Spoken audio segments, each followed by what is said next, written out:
ओम नमो भगवते वासुदेवाय नमः। नमस्कार। मैं ज्योतिषाचार्य वरुण प्रकाश ज्योतिष के आज के संस्करण में आपका स्वागत करता हूँ। करवा चौथ। सभी त्योहार अगर आप शुभ मुहूर्त में, शुभ तिथि में, बताए हुए नियम के अनुसार, शास्त्रों में हमारी परंपराओं के हिसाब से अगर आप करते हैं तो आपको उसका शुभ परिणाम मिलना निश्चित है। लेकिन आप जल्दीबाजी में, कोरम पूरा करने के चक्कर में, कोटा पूरा करने के चक्कर में पूजा पाठ करते हैं तो आपको लाभ कम मिलेगा, क्योंकि आप जल्दी में पूजा करते हैं और आप लाभ ज़्यादा प्राप्त करना चाहते हैं। आप ईश्वर को आजमाने के रूप में पूजा करना चाहते हैं, तब कैसे लाभ मिलेगा। आप ईश्वर को आजमाइए मत, ईश्वर के शरण में चले जाइए। निष्ठा रखिए, श्रद्धा रखिए, ईश्वर पर विश्वास रखिए, अपना काम कीजिए। ईश्वर आपको शुभ फल गारंटी के साथ देंगे। यदि आप ये सब नहीं कर सकते तो किसी भी ब्राह्मण के द्वारा आप यह पूजा पाठ कराइए। उनको कलयुग में यह वरदान है कि आपके नाम पे, आपके घर पे या आप अपने कार्यालय में या कहीं भी जहाँ पे उपस्थित हो वो आपके लिए करेंगे और उसका पूरा लाभ मिलेगा। तो इन सब उपायों का लाभ उठाइए। हाथ पे हाथ रख के मत बैठिए और यह भी मत सोचिए कि आज जो चल रहा कल शायद अच्छा हो जाए। ऐसा कोई जरूरी नहीं है, हो सकता कल इससे भी बुरा हो जाए। इसलिए कोशिश कीजिए, आप कार्यालय के दिए हुए नंबर पर संपर्क कीजिए। किसी भी तरीके का, किसी भी क्षेत्र का कोई भी समस्या आपके साथ चल रहा हो, समाधान हर एक चीज का है। बस मैं जो उपाय आपको बताऊंगा वह आप करने के लिए तैयार रहिए, तभी आपको लाभ मिलेगा। क्योंकि डॉक्टर के पास जाके परामर्श लेने से आपको लाभ नहीं मिलेगा जब तक डॉक्टर की दी हुई दवाओं का सही समय और नियम से पालन करके अगर आप सेवन करते हैं तभी लाभ मिलेगा। इसलिए कोशिश करने के लिए तैयार रहिए। आज मैं बात करूंगा हिंदू धर्म में हर साल कार्तिक मास के कृष्ण पक्ष की चतुर्थी तिथि को करवा चौथ का व्रत होता है। आज मैं बात करूंगा करवा चौथ का। कब होता है? कार्तिक मास के कृष्ण पक्ष की चतुर्थी तिथि को करवा चौथ होता है।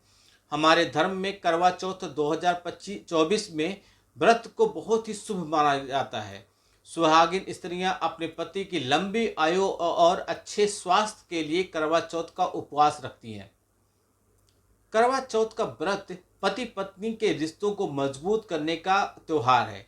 आजकल कुंवारी कन्याएं भी करवा चौथ का व्रत रखती हैं, जो कि उनका उद्देश्य है कि अच्छा वर, अच्छा पति उनको मिले। इस उद्देश्य को करके वो करवा चौथ का व्रत रखती हैं।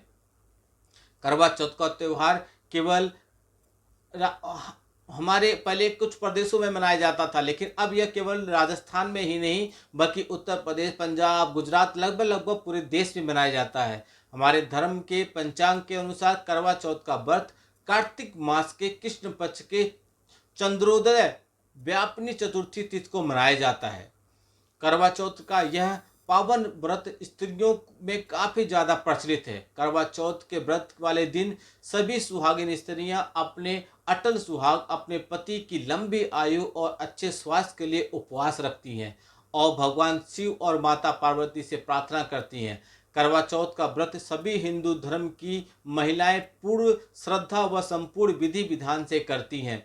इस दिन महिलाएं कठोर व्रत का पालन करती हैं, जिन्हें वह पानी भी चंद्रमा को देखने के पश्चात ही ग्रहण करती हैं, पानी तक नहीं पीती हैं। इसके अलावा सभी महिलाएं चांद दिखने के पश्चात ही अपने पति का मुख छलनी में देखकर अपना व्रत खोलती हैं। तो चलिए आप समझ लीजिए 2024 में करवा चौथ का मुहूर्त कब है। तो इस वर्ष करवा चौथ का व्रत अक्टूबर के महीने में पड़ेगा। करवा चौथ का व्रत 20 अक्टूबर को पड़ेगा। रविवार के दिन यह व्रत रखा जाएगा।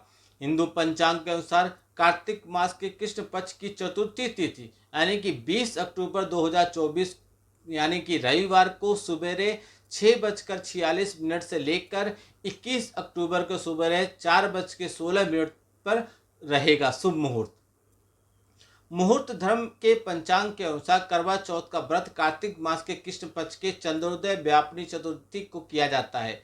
इस वर्ष करवा चौथ 2024 का व्रत 20 अक्टूबर को पड़ेगा और करवा चौथ का शुभ मुहूर्त आपको मैंने बता दिया है। चंद्रोदय का समय तक रहेगा। कार्तिक माह कृष्ण पक्ष चतुर्थी तिथि यानी कि 20 अक्टूबर 2024 से लेकर सुबेरे 6:46 तक रहेगा। आप समझ गए होंगे रविवार से, और इसकी समाप्ति होगी 21 अक्टूबर को सवेरे 4:16 पे, यानी कि सवेरे 20 अक्टूबर को सवेरे 6:46 पे 6:45 से 4:15 तक अगले दिन तक रहेगा। करवा चौथ का व्रत का समय आप समझ गए होंगे। अब समझिए पूजन सामग्री इसमें क्या क्या लगती है। तो कुमकुम, शहद, अगरबत्ती, फूल, शक्कर, कच्चा दूध, दही, शुद्ध घी, मिठाई, गंगा जल, चंदन, सिंदूर, मेहंदी, अक्षत, महावर जो पैर में लगाते हैं, कंघा, बिंदी, चुनरी, चूड़ी, बिछुआ, मिट्टी के बर्तन, दीपक, कपूर, रुई, गेहूं, शक्कर का बूरा यानी कि चीनी का बूरा, पानी का लोटा, हल्दी, गौरी बनाने के लिए पीली मिट्टी, छलनी, लकड़ी का आसन, 8 पूड़ी या अठावरी इसको बोलते हैं, दक्षिणा के लिए कुछ पैसे और हलवा इत्यादि यह सामग्री लगती है पूजा में। अब इसकी विधि क्या है। करवा चौथ के दिन सुबह जल्दी उठकर मान्यता के अनुसार स्नान करें। इसके बाद दीपक जलाकर मंदिर की सफाई करें। फिर देवी देवता का आशीर्वाद लें और निर्जला व्रत करवा चौथ व्रत का पालन करने की शपथ लें। और फिर सास द्वारा दिया गया यानी कि मदर इन लॉ द्वारा दिया गया भोजन करें। शाम को स्नान करने के बाद जिस स्थान पर आप करवा चौथ की पूजा करेंगे उस स्थान पर चावल पीसकर, गेहूं का झंडा और फिर एक करवा पात्र होता है कि छवि बनाए। उसके बाद 8 पूड़ियाँ बनाकर उसके साथ खीर या हलवा बनाकर ठोस भोजन तैयार करें। इस शुभ दिन पर शिव परिवार की पूजा की जाती है। ऐसे में पीली मिट्टी से गौरी जी की मूर्ति बनाएं और उसी समय गणेश जी उनकी गोद में बैठे हों ऐसा आप कल्पना करें। माँ गौरी को चौकी पर स्थापित करें और उन्हें लाल रंग की चुनरी पहने हुए सम्मान भेंट करें। गौरी माँ के सामने एक पानी से भरा हुआ जग रखें ताकि चंद्रमा को अर्घ्य दिया जा सके। यह व्रत सूर्य के ढलने और चंद्रमा को देखने के बाद ही खोला जाता है। बीच में पानी का सेवन प्रतिबंधित होता है। शाम को प्रत्येक देवता को मिट्टी की वेदी पर स्थापित करें। 10 से 13 करवे विशेष करवा मिट्टी का बर्तन होता है अंदर रखें। पूजा सामग्री को थाली में रखें। उसमें धूप, अगरबत्ती, चंदन, रोली, सिंदूर, अन्य सामान उसमें होता है थाली में। दीपक में इतना ही घी होना चाहिए कि वो उतने समय तक जलता रहे। चंद्रमा को उगने के 1 घंटे पहले पूजा शुरू कर देना चाहिए। करवा चौथ व्रत पूजा करने के दौरान करवा चौथ कथा का पाठ करें। चंद्र दर्शन करते हुए छलनी का उपयोग करने और चंद्रमा को अर्घ्य देते हुए छलनी में अपने पति का चेहरा देखते हुए उपवास को आप खोल सकते हैं। आप करवा में क्या क्या कर सकते हैं। तो गौरी जी को बनाने के लिए मिट्टी का उपयोग कर सकते हैं, जिसे स्थापित करने से जमीन पर पीला रंग आप रंग दीजिए, फिर वहाँ पे रखिए। इसके अलावा गणेश जी को बनाकर उनकी गोद में बिठा दीजिए। गौरी जी के लिए सुहाग जो चीज़ें होती हैं वह उनको अर्पित कीजिए, उनको भेंट दीजिए।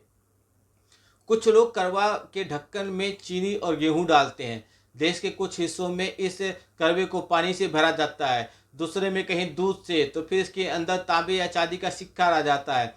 इसके अलावा गौरी गणेश की पूजा की जाती है। चंद्रमा को अर्घ्य देने के बाद महिलाएं अपने पति की लंबी उम्र की कामना करती हैं। महिलाएं करवा के समापन पर जल पीकर व्रत को खोलती हैं। करवा चौथ की व्रत की कथा तो आप समझते होंगे। करवा चौथ की व्रत की कथा उस दिन आप लोग पढ़ते हैं। करवा चौथ की व्रत की कथा में लंबा चौड़ा मैं नहीं बोलूँगा, लेकिन इस दौरान मैं आपको यह बताऊंगा कि आपको क्या करना चाहिए और क्या नहीं करना चाहिए। तो यह समझ लीजिए, करवा चौथ पूजन के उत्साह का स्तर जोड़ती है और महिलाएं इस दिन चिन्हित करने के लिए बहुत ज़्यादा तैयार होती हैं। त्यौहार को सबसे महत्वपूर्ण हिस्सा अनुष्ठानों का पालन करना होता है, जिसमें पारंपरिक सरगी का और उपवास तोड़ना होता है। अगर आप पहली बार करवा चौथ व्रत रख रहे हैं तो व्रत को अधिक स्वस्थ तरीके से रखने के लिए कुछ सुझाव है जो आपको मैं बता रहा हूँ, वह कीजिए। क्या करें। सरगी जो आपकी मदर इन लॉ अपनी बहू को देती है न केवल पारंपरिक होता है बल्कि इसमें वह भोजन भी होता है जिससे आप सुबह सूर्योदय से पहले खा सकते हैं। चूँकि आपको केवल एक बार भोजन करने की अनुमति होती है, इसलिए सिर दर्द, चक्कर आने से बच सकें, इसलिए पूरा भोजन जरूर ग्रहण करें। व्रत रहने से पहले जो करते हैं उसको सर्गी कहते हैं। सुबह के समय प्रोटीन और जटिल कार्बोहाइड्रेट से भरपूर खाद्य पदार्थ को शामिल करने की कोशिश करें। विभिन्न प्रकार के मेवे, दालें और दही खाने की कोशिश करें। व्रत शुरू होने से पहले जितना हो सके उतना पानी पिएं।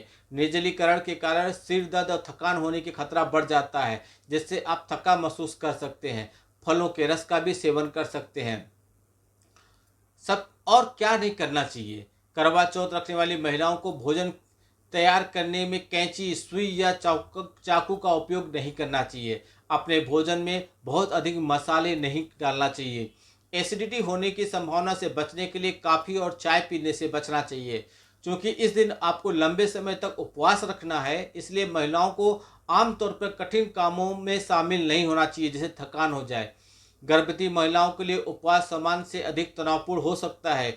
यदि आपका परिवार इसकी अनुमति देता है तो हल्का उपवास रखने का विकल्प चुन सकती हैं, जिससे आप दिन भर हल्का फुल्का कुछ दूध वगैरह पी के आप रह सकते हैं। उपवास तोड़ने और पूजा समाप्त करने के बाद भोजन को एक साथ निगलने की कोशिश न करें। एक साथ आप उसको चबा चबा के अच्छी तरीके से आप भोजन को ग्रहण करें। इन सब चीज़ों का उपाय करके, इन सब चीज़ों का नियमों का पालन करके, और भी हमारे शास्त्रों में जो विधि विधान है, कुछ और जानना चाहते हैं तो हमारे कार्यालय के नंबर पर संपर्क करके और भी विस्तार में जान सकते हैं। वह कीजिए, आपकी इच्छाएं जरूर पूरी होगी। आपका दिन शुभ हो। भगवान भोलेनाथ का आशीर्वाद आप पे बना रहे। नमस्कार। जय श्री राम।